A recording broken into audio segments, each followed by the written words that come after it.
A lot of people are confused by Nikon's new 35mm f1.4, but I've seen this play before. Sure, it's strange that the f1.4 is 2/3 the price of the f1.8, and yes, it's curious why this lens doesn't fill that 35mm hole in Nikon's lens roadmap, but the most interesting thing about it is the strategy. Rather than appealing to our heads, Nikon's tugging at our hearts, favoring dreamy rendering over peak optical performance. You know who else used to make these types of lenses? Fujifilm. Their first gen lenses, instant classics in the making, but even for the brand who's benefited the most from nostalgia, this type of lens could only take them so far. After shooting with Nikon's 35mm f1.8s for the past 6 months, I put it head to head against the new f1.4 both day and night. I even bought a new camera to test both lenses. While the rest of the industry is pushing for ultimate image quality, here comes Nikon with a throwback play. So did they pull it off? Is this the new classic?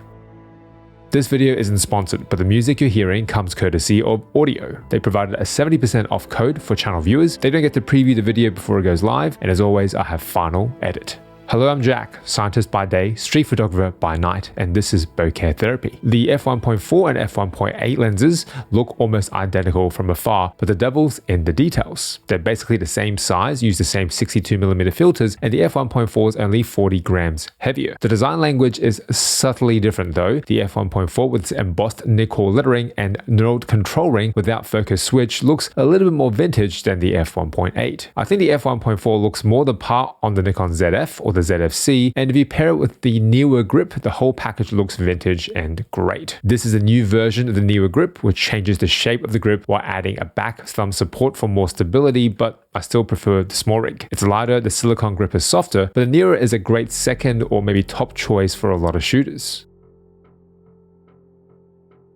Other than a general purpose zoom, a 35mm prime is considered by most photographers to be the most versatile focal length, but it isn't for everyone. It's wide but not too wide, close without being too close. There's no distortion around the edges, no crazy bokeh for depth of field, and for a lot of shooters this field of view is boring. That was me 10 years ago. I wasn't married, no kids, so traveled a lot for work. I just bought Fujifilm's 23mm f1.4R, the first version, equivalent to a 35mm field of view on APS-C, but I wasn't sure about this expensive purchase. By today's standards, it's not optically perfect, but like the rest of Fuji's Gen 1 primes, its flaws, when coupled with their film simulations, make the photos look timeless. And this lens character really helped when I first started shooting street. I didn't know how to compose, so a character lens helped create the illusion that my empty shots were somehow interesting. Even with the rule of thirds, symmetry, leading lines, geometry, my images still lacked a little something. It wasn't until I started a family that I learned to fill the frame. The 35mm f1.8 on the Nikon ZF has very fast autofocus, but it is a little jumpy when you're 3D tracking. It can lose the subject for a second and then come back again. While I didn't really miss that many shots, the jumpiness can make you feel a little nervous. Both the f1.8 and the f1.4 use a single stepping motor, but in my use case, the f1.4 is actually a little bit more confident in the AF. The f1.4 is just a little less jumpy, and it could be due to the extra light gathering of f1.4 to give the sensor more light to work with.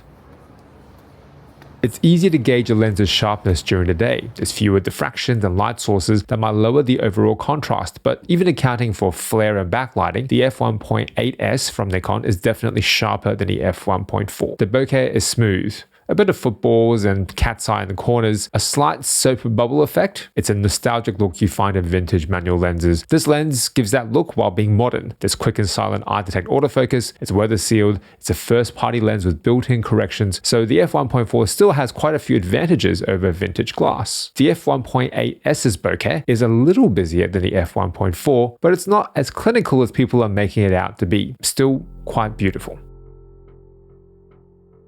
It was when we got back home from the hospital that I started composing better with 35. The wider frame was perfect for getting my wife and newborn daughter together in frame, and f1.4 was crucial for indoor shooting at night when the bub couldn't sleep. The classic rendering of Fuji's first gen 23mm f1.4 made those moments seem a little more surreal, sharp, contrasty, a vintage vibe without too many aberrations. There is some purple fringing in the specular highlights, a bit of Loca, but it's sharp without being too digital, soft without many compromises. Photography was my security blanket, while I tried to be my wife's security blanket. My frame didn't look so empty anymore.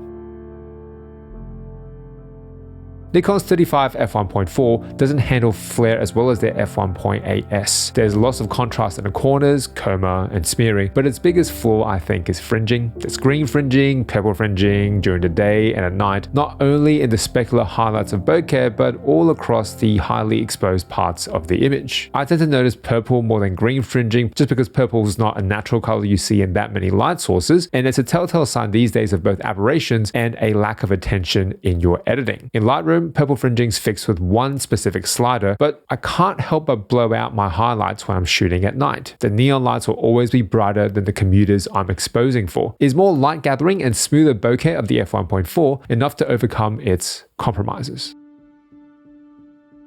Unlike the 35mm f1.4, Nikon's 35mm f1.8 is an S lens, their premium line with a higher price to match. An f1.8 can still give a nice fall off when you shoot it wide open. Out of the f1.8s primes I own, the 50, the 85, the 35 is the worst performer. Not because it's bad, but because of how good the 50 and 85 are, sharp, practically apochromatic. The 35 f1.8s still has CA. You need to be careful not to blow out your highlights. Highlight weighted metering and camera tends to help a little bit, but the aberrations are still much better controlled than the f1.4. I didn't realize how well controlled the f1.8s was until I saw the f1.4 because I've been spoiled by the 50 and 85s primes. Unlike the 40mm f2, the 35mm f1.4 is still quite big, so it's a little harder to excuse the optical compromises in exchange for a smaller form factor.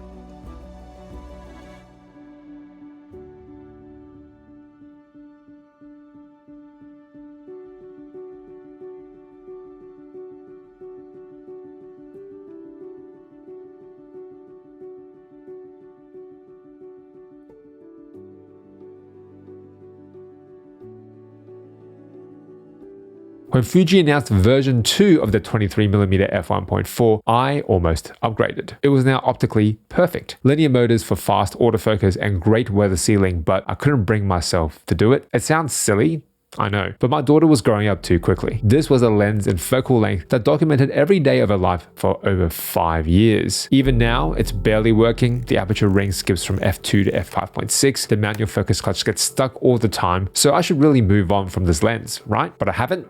And I won't, because there are just too many memories. Not long after my daughter learned to walk, she started to run, and I had to relearn how to compose with 35mm all over again. But watching my daughter sprint into the distance through the EVF felt bittersweet. I didn't want to leave those memories behind.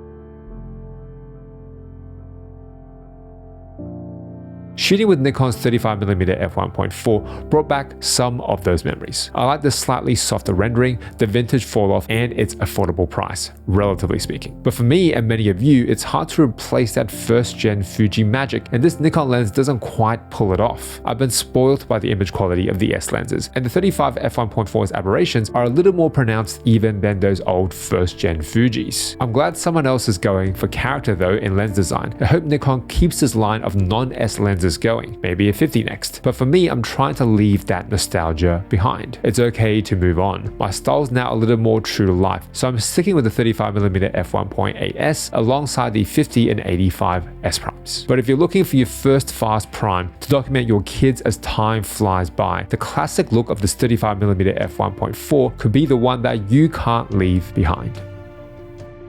I almost forgot to make this video and test these two 35s at the same time. I finally did it, the Z6 III. How I shoot with it alongside my Nikon ZF will be in the next video here when it's ready to go. I'm Jack, capturing peace in every moment.